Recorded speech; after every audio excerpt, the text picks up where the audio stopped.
And this is out there all over the internet.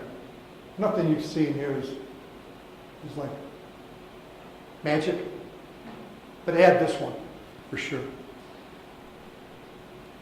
Always, always, always, like your purpose, always know the high concept, the big idea. You've always got to be able, some call it the elevator pitch, you've got to be able to go like this. What do you do for companies? I help them get funded faster. What do? Lose weight fast. Boom, boom, boom. Because we're all thinking like that. I mean, these things have got us thinking in sound bites, right? It's all USA Today. Nobody's reading anything anymore. You got to give it to them quick and distill it. High concept. Snakes on a plane. Like as soon as you say it, you get it. Oh, snakes on a plane. Here's what happens. If you don't hit them up front with the big idea, the high concept, investors will take your product story apart like you dissect a frog. There'll be nothing left of it. You won't even recognize your own business yourself. It'll just be parts. Understand, this whole pitch thing is set up by the people with the money, and you run into their sausage-making machine. You've got to interrupt that pattern. Just the way the guys who created that Darth Vader commercial interrupted the nonstop habitual thought pattern. You've got to create distinction. You better grab their attention, create curiosity, and open their hearts. And just like this. Boom, that's how long you have to do it. So about 18 months ago, maybe 2 years ago, I did a pro bono job for a company that was out of University of New Mexico. They've got an EMBA program. It's this accelerated program. And so they had this is their title slide. Trace Solutions, connecting people with the things that they love. And this was a business plan competition. So I was helping them. So this was going to be their first slide. This was going to be their second slide. Basically, it's a solar-powered GPS, so you'll always know where Fido is. Okay? So that's the traditional deal. The CEO gets up there. There's a bunch of VCs here, and his team is sitting over there. And he gets up, and here's the title slide, and here's the second slide. Okay. As soon as you have a title slide, the investor looks at the title slide, figures it out, and dismisses you. Because what they see in the title slide, it's ordinary. It's like, oh yeah, it's just another presentation. Yada, yada, yada. By the time you get here, the investor's already thinking to himself, I've seen a million of these, and he's on his BlackBerry. So here's what I had him do.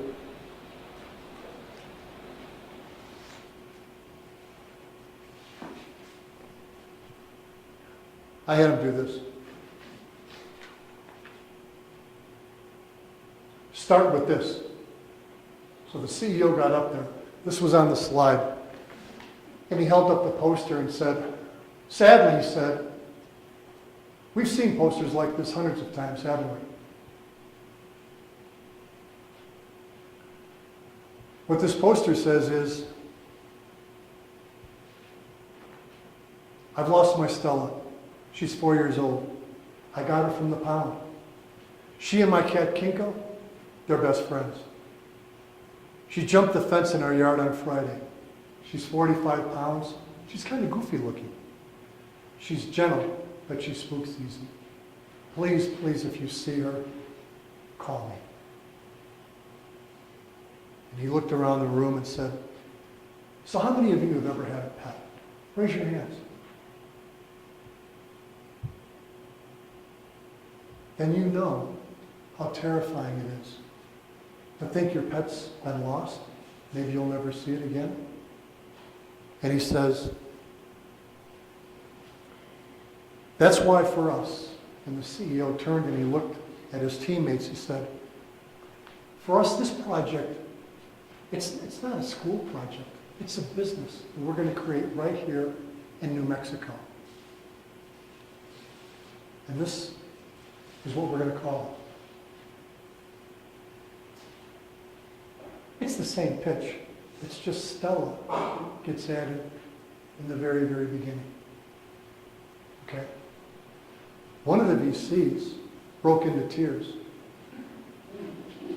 Seriously. Seriously. The room was so quiet, you could have heard a pin drop. And Rob, the CEO, thank God, was present enough to acknowledge that and say, "Are you okay?" And the VC said, "I lost my dog 6 months ago, and we found him frozen to death by the ditch." Same story. It's just a little piece of it's a GPS chip in a little band of solar. But it turned everything completely upside down. They won $10,000. I mean, at the end of the day, guys, this whole thing about Stella, let me tell you, this is about scoreboard. Rob, to this day, he works for Intel. He says, every once in a while somebody comes up to me and says, "Are you the guy with the dog on the GPS collar?" Because they remember Stella.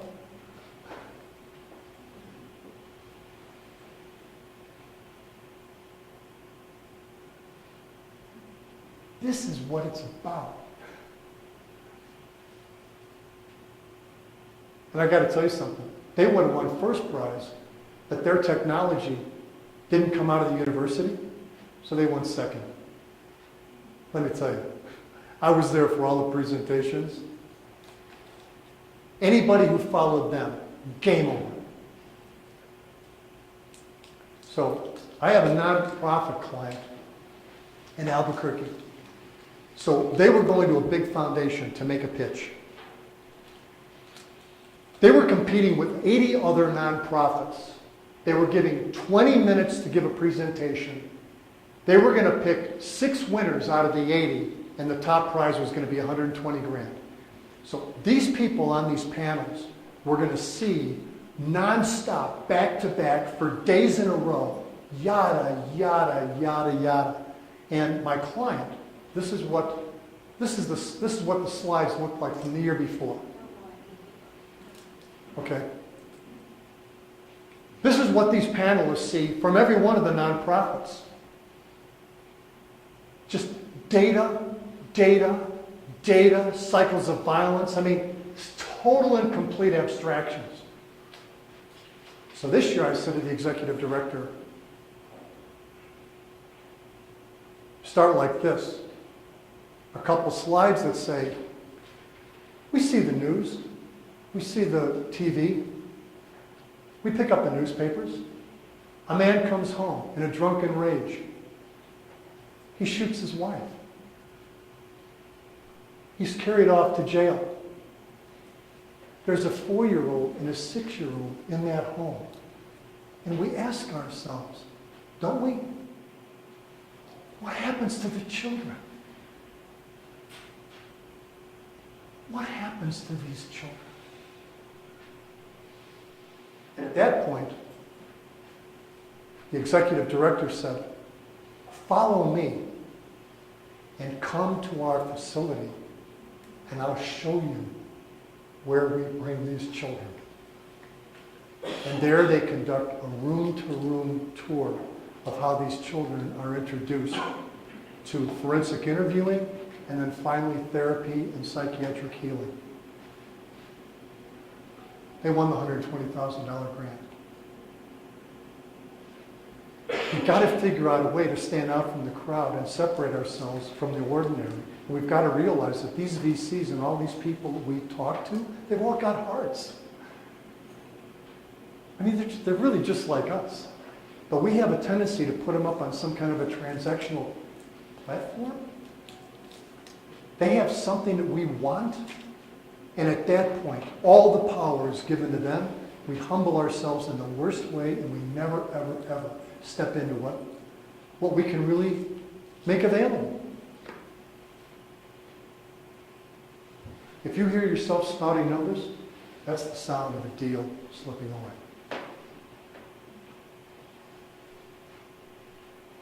Here's how a story might start. Once upon a time, oh, you know, that reminds me, last Christmas I'm driving down I-25, it was snowing.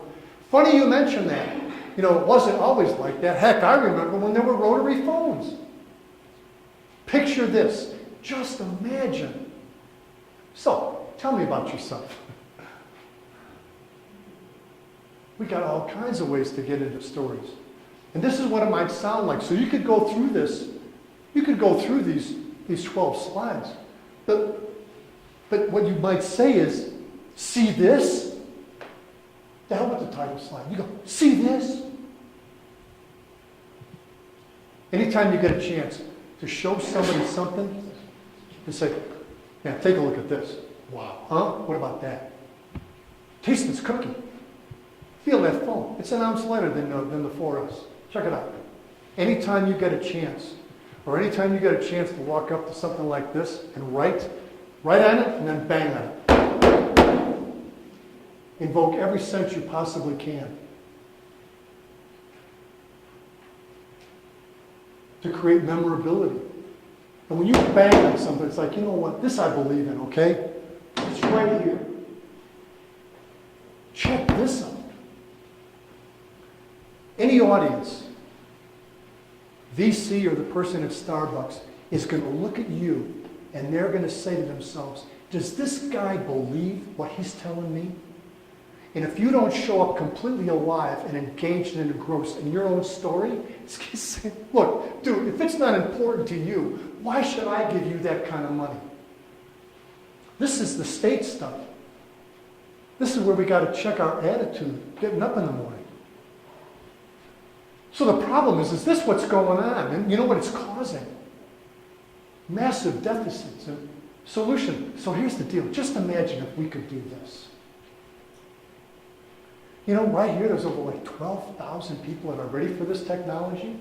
So what we're doing is this. And what's different about us is that and so the other guys are doing this. And our plan is the two of us have been in this for 2 or 3 years. You know, right now our cash flow isn't looking too good, but next quarter, we're asking for 150 grand. Look, sales is our number one deal. And here, nobody else has anything like this, okay? So this isn't like pitching from a slide. This is like a conversation. All sales, all investing opportunities is no more than an opportunity to begin a conversation. It's not about a sale. And here, this is like, nobody wants to hear about your product. Just tell me about your customers.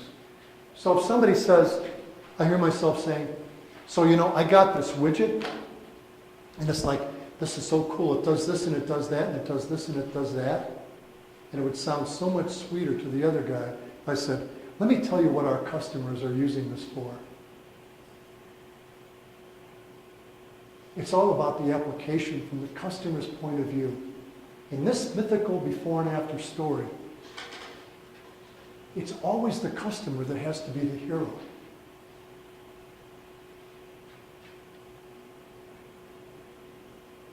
Any deal that's done,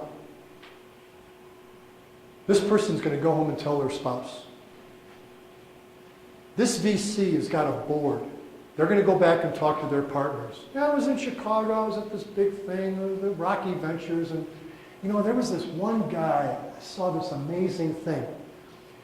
Anything that you tell another person, they've got to be able to retell with the same impact and simplicity that you told them. So if we complicate this stuff too much, they don't know what to say. And I got to tell you, VCs, they're experienced, but they're not that smart. They have a lot of money, and we put them up on a big threshold. Look, they're just like us. And I got to tell you, back in the late 90s, there were guys betting hundreds of millions of dollars on technology. They had no clue. They couldn't explain it. So we've got to create things, this cognitive fluency deals, we've got to create things that are really, really simple and easy to retell. So when the guy goes home and his wife Agnes says, so what'd you see today? He says, man, I saw this amazing thing. She says, what was it? He says, well, you know, there's this thing that you could do this and do this and do this. And she goes, really? You're going to invest in it, right? It's really not that much more complicated. If the VC or the investor doesn't understand enough about your product the chances are zero that he's going to go up in front of a banker or his partners and stumble through an explanation, because they're going to look at him and go, what, are you an idiot? You want us to invest $10 million in something you don't even know what you're talking about? All speakers, and this is what I've gotten from all the physicians that I've worked with, all speakers, as good as they say they are, they want two things: control and confidence. Especially for physicians, if, like, I'm a physician and you're all physicians, what I'm terrified of is that there's going to be a big gunner in the back of the room that knows more about my specialty, and he's going to raise his hand and ask me a question about an MRI-3Z and what happened with the clinical trial that they ran in 1999 from Harvard that he can quote, okay? The last thing that they want is that somehow their status is blown up by a guy in the audience. So control is like huge. Of course, doctors, they're all about predictability and control anyway, right? And confidence. So you can ask these guys, I work with these guys all the time, and it's like, so doctor, are you a pretty good speaker? And he goes, I'm a really good speaker. And I say, so if there was one thing that you could change, what would it be? And he says, I know I'm a good speaker, but I just wish I felt that way. I know I'm doing a good job. It's like, down here, Let me tell you, nobody has imposter syndrome worse than physicians. Nobody. The only way to create confidence and control, it's practice. You have got to fully internalize all this stuff. And you can't do it reading your pitch silently to yourself. You have got to get up and say it out loud so that the virtuous circle is connected between your mouth and your brain. And if you're saying it out loud, you'll actually be standing there in front of a mirror, or you might even videotape yourself, which is a great idea.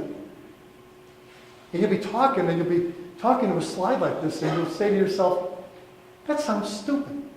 I wouldn't say it that way. And at that point, you become self-coaching and self-correcting. But you don't do that if you're not saying it out loud. When you're just talking to yourself, it doesn't happen. Always say what you need to say out loud to yourself. You're a real good judge. I have worked with people who have worked for months on a slide pitch. And I'll say, so how much practice did you do? Oh, I gave it a couple hours the day before the presentation. Just flip it. Your confidence is directly related to how well you know your stuff. And the investor is going to be watching you. And if you haven't done your homework and you don't know what you're talking about, and it shows because you don't know the slides and what's going to come next, they're going to say to themselves, if he runs his business the way he did this pitch, I wouldn't give him a nickel. So this relates to my snowboarding story. How bad do you want it? The reps and the competency are a direct 1-to-1 ratio. Rehearse it 3 to 5 times. 0 to 5, 5 to 10, 20 to 30. By the time you get up this scale, if you completely internalize this, your business will appear different to you. Don't do this for the investor. Do this for yourself. You can give a great pitch, but let me tell you, it's all about Q&A. You know, the investor is like, and they're waiting.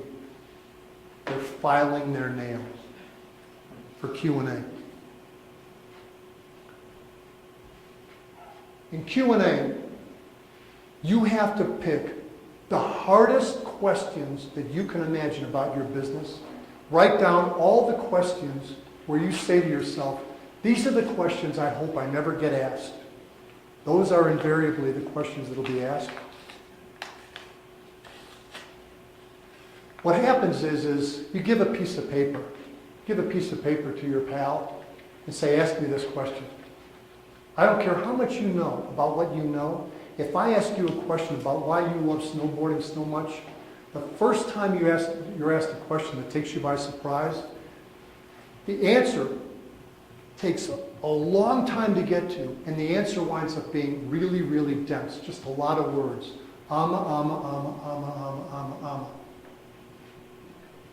If that person is asked that same question a second time, the answer and the question appear a lot closer together, and there's some self-editing that goes on. And the third time someone asks, boom, boom, boom. You nailed it. It's just a little bit of a question of practice. And here's the other thing that happens. If an investor asks you a question and it takes you by surprise, you'll actually see people rock back on their heels. And it's like they're looking in the back of their brain for the answer, and they'll actually go like this looking for the answer. It's like it's not on the ceiling, okay? They'll go like this, no, they might actually take a step backward, because at this point they're really, really on guard. They've been taken by surprise. But if you go through this process and you know that these questions are coming and you've got the answer and you've practiced it, when you get the question, you'll go like this. So let me tell you how that works, Troy. I'm really, really glad you asked. Boom. So what happens is you not only have the answer, your physicality changes. So instead of you rocking back, being back on your heels like you just took a punch, you'll actually be open. You'll be able to add value, and you'll invite another question. All it requires is a little practice. But you know what? I'm at the end. And the whole idea here is, with your idea, don't die wondering. Take these things and step into your greatness. The world needs what you have. Thank you. So this is who I am. This is what I do. You want to talk about some of this? Questions? Comments? What do you think? That was great. Good information.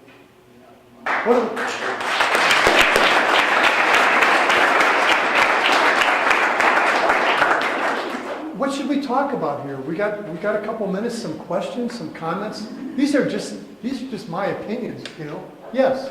You were saying becoming more of a thought leader. Yes. Talk a little bit on becoming that, or how we can talk about that. I think, like, what being a thought leader means to me is we've all got our categories. It could be nanotechnology or water purification. Like, what's yours? Real estate, I help people. Real estate, you help people.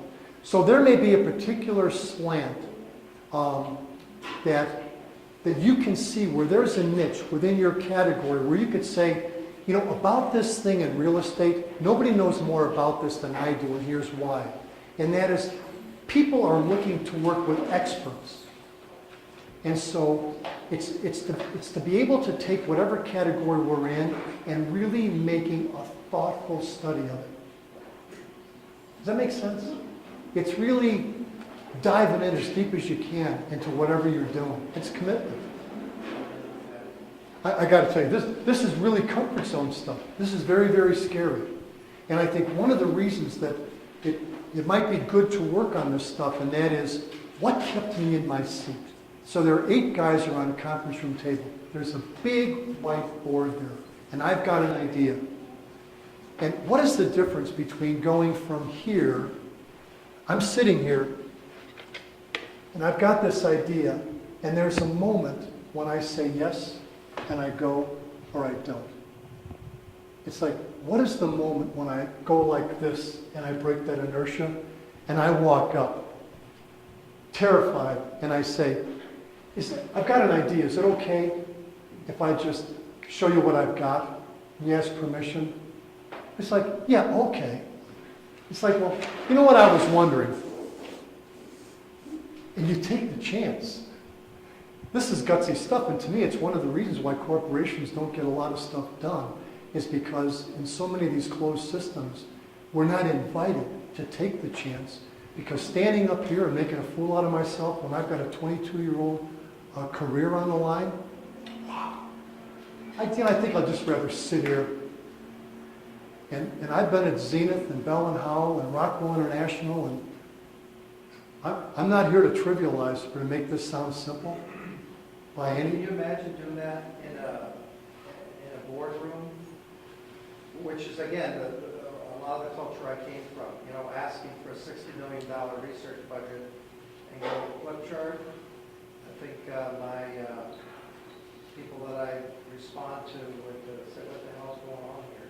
You spent enough time last night putting your slides together. It's very, very scary, but I mean, it's within those big corporations that are following this linear PowerPoint paths that so often are failing and are being undercut by small startups that are willing to get up and draw crazy pictures. What's happening is that the entire economy, the things that you and I, so what did we learn? You grow up, you're blessed with the right color skin, and your parents have an education. You go to school, you get a degree. I get a degree when I'm in the 60s. You're a made man. You're just basically done. You go to work for Sears Roebuck. You work for 30 years. You buy a house for $200,000. You sell it for $700,000. You've got your pension. Everything is la-di-da. Guess what? That whole model is completely upside down. And so there are people, really, really powerful people now saying, skip school. So I couldn't agree with you more about how scary it is.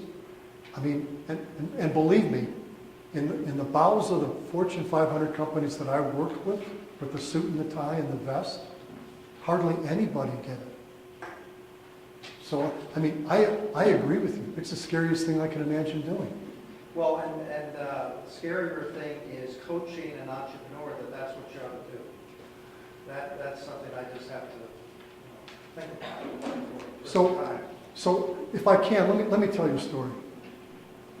So one of the physicians that I coach called me a year ago and said, I have a son who's brilliant, movie star, good looking. He's got a really, really great job and a really, really big defense contractor. And he is running an internal audit organization, and he has to get up in front of a number on it, drifting around a corner. So he came out completely in his power, and of course everybody in the room was just startled. Who is this guy? He must be in the wrong room. He comes out with a totally broke convention. And he said, maybe you don't know this about me, but I just got to tell you, I love working here, and my real passion is doing this. And I've raced and I've won. And what I wanted to tell you today is that there are 5 things that it takes to win races like this, and there are 5 things that it takes to successfully manage projects in this corporation. Preparation, teamwork, always looking above the 50% horizon on the windshield, etc., etc. Within 6 months, he had 2 job promotions, and he basically shattered a corporate culture because no one had ever done anything like that before. And the truth was, that's all he could have done, because if he had done it the corporate way, he probably would have got sick. As it was, we were able to work together, and I said to him, where do you feel like you really own the world? And he said, when I'm in my car, on the track. So great, let's take that, and we'll use that as the juice that gets you on and off the stage. But we broke a lot of rules doing it. One of the first questions I had, because my motto for myself and my practice is I only work with the willing.